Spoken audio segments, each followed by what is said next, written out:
नमस्कार। आज के इस एक्सप्लेनर में हम एक ऐसी दिलचस्प यात्रा पर निकलने वाले हैं।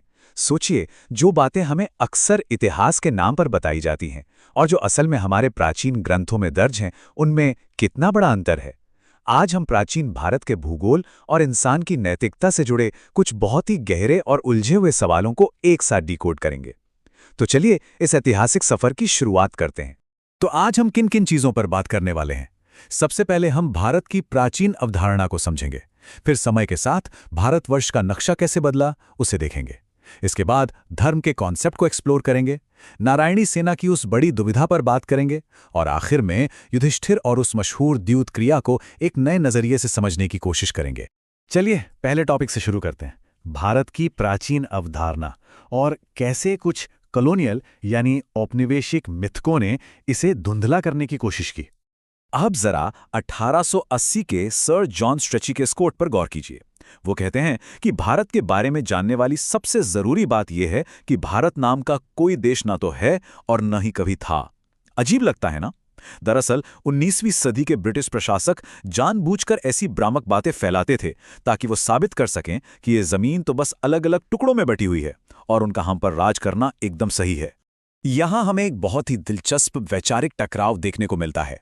एक तरफ वो औपनिवेशिक दावा है कि भारत तो बस एक आर्टिफिशियल देश है जिसे अंग्रेजों की रेलवे और सिविल सर्विसेज ने जोड़ दिया। लेकिन सच्चाई क्या है?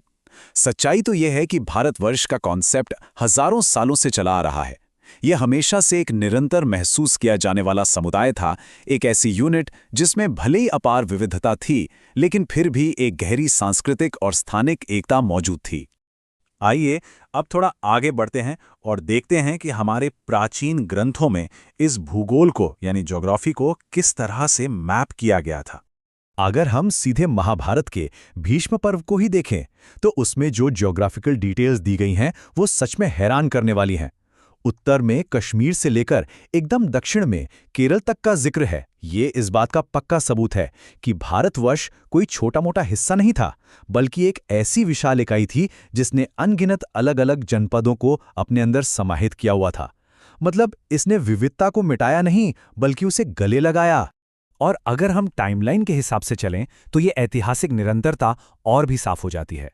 चौथी सदी ईसा पूर्व में यूनानी राजदूत मेगस्थनीज ने अपनी किताब इंडिका में भारत का नक्शा खींचा। फिर पहली सदी ईसा पूर्व में हाथी गुम्फा शिलालेख में बाकायदा भारतवर्ष नाम मिलता है। और तो और 7वीं सदी में चीनी यात्री ह्वेनसांग ने इंदु की सीमाओं के बारे में पूरे विस्तार से लिखा। यूनानियों से लेकर चीनियों तक हर किसी ने इस विशाल भूभाग को एक ही नजरिए से देखा और मान्यता दी। और देखिए, ये सब सिर्फ किताबी बातें नहीं हैं। यहां दिख रहा ये कठोर भौतिक साक्ष्य, पहली शताब्दी ईसा पूर्व की हाथी गुफा और कलिंग के राजा खारवेल का शिलालेख, ये साबित करता है कि भारतवर्ष कोई पोएटिक आइडिया नहीं था, बल्कि एक एकदम रियल राजनीतिक और क्षेत्रीय हकीकत थी।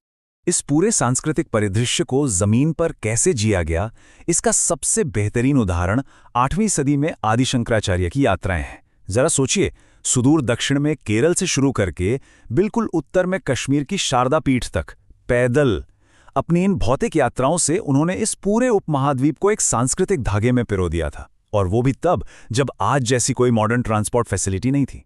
अब जमीन से थोड़ा आगे बढ़ते हैं और इस सभ्यता के सबसे गहरे विचार पर आते हैं, धर्म की अवधारणा और कर्मों का ढांचा।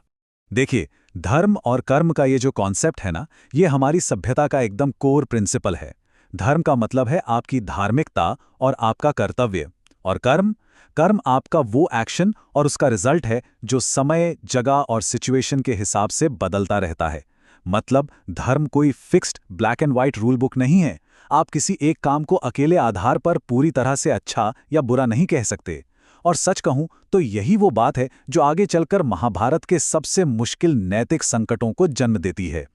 और ऐसे ही एक बहुत ही मुश्किल संकट पर है हमारा अगला पॉइंट, नारायणी सेना की दुविधा, एक सैनिक की असंभव चुनौती। कुरुक्षेत्र के युद्ध से ठीक पहले विशिष्ट यादव सेना यानी नारायणी सेना के सामने एक ऐसा धर्म संकट आ गया जिसके बारे में सोचकर ही अजीब लगता है। उनके भगवान, उनके नेता श्री कृष्ण ने उन्हें अधर्मी कौरवों के तरफ से लड़ने का आदेश दे दिया। अब आप ही सोचिए, एक सैनिक के तौर पर वो क्या चुने? कौन सा धर्म बड़ा है? क्या वो अपनी अंतरात्मा की आवाज सुने या फिर अपने कमांडर के आदेश का पालन करें? ये सीधा सीधा लाइफ एंड डेथ का अकल्पनीय सवाल था। इन 3 यादव नायकों के रास्तों को देखिए। कृतवर्मा ने अपनी ड्यूटी चुनी और कौरवों के लिए लड़े। सात्विकी ने अपनी अंतरात्मा की सुनी और पांडवों के साथ चले गए। और बलराम, उन्होंने एकदम शांति का रास्ता चुना और युद्ध करने से ही मना कर दिया। पर रिजल्ट क्या निकला? युद्ध में इतने अलग अलग रास्ते चुनने के बाद भी कर्म का पहिया कुछ ऐसा घुमा कि अंत में प्रभास तट के पास वो सभी एक ही दुखद अंत का शिकार हुए। यह हमें बताता है कि आपकी व्यक्तिगत चॉइसेस जो भी हों, सामूहिक कर्म कई बार आपको एक ही नियति तक ले जाते हैं। आइए अब बात करते हैं महाभारत के एक और बहुत ही इंटरेस्टिंग कैरेक्टर की, युधिष्ठिर और वो मशहूर द्यूत क्रीड़ा, एक राजा की बहुत बड़ी त्रासदी। जरा युधिष्ठिर के इन नामों पर गौर कीजिए। युधिष्ठिर यानी जो युद्ध में स्थिर हो, धर्मपुत्र, धर्मराज और अजातशत्रु। ये सिर्फ नाम या उपाधियां नहीं थीं, ये उनका पूरा वजूद था। वो एक ऐसे राजा थे जो नैतिकता और नियमों से एकदम कड़ाई से बंधे हुए थे।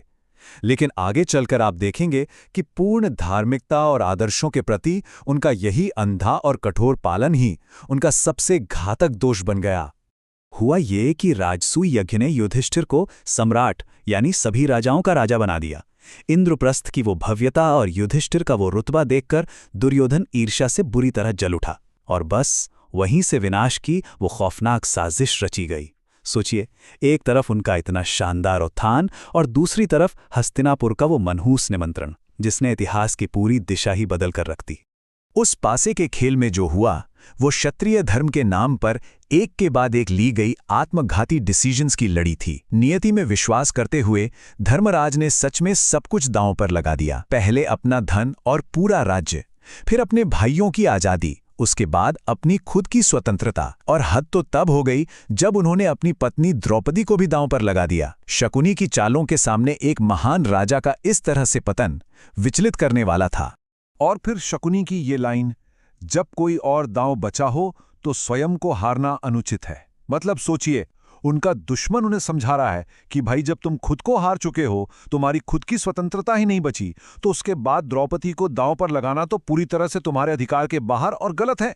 ये युधिष्ठिर के जीवन का सबसे बड़ा विरोधाभास है। एक ऐसा इंसान जिसे धर्म का स्वामी कहा जाता है, वो इतनी भयानक नैतिक चूक कैसे कर सकता है?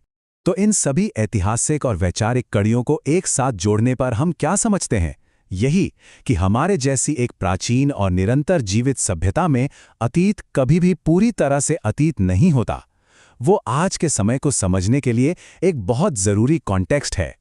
भारतवर्ष की ये जो ज्योग्राफिकल रियलिटी है और महाभारत का जो इतना भारी मॉरल फ्रेमवर्क है, ये सब आज भी हमारी सभ्यता की स्मृति में गहराई से गुथा हुआ है। और जाते जाते मैं आपको एक बहुत ही गहरे विचार के साथ छोड़ना चाहता हूं। धर्म और कर्म की इतनी उलझी हुई शक्तियों से चलने वाली इस दुनिया में क्या कभी किसी को पूरी तरह से परफेक्ट न्याय मिल सकता है? जब सही और गलत के बीच की लकीर इतनी धुंधली हो तो न्याय का असली स्वरूप आखिर क्या है? ये वो सवाल है जो आज हजारों साल बाद भी हमें इंसानी कंडीशन पर गहराई से सोचने पर मजबूर कर देता है।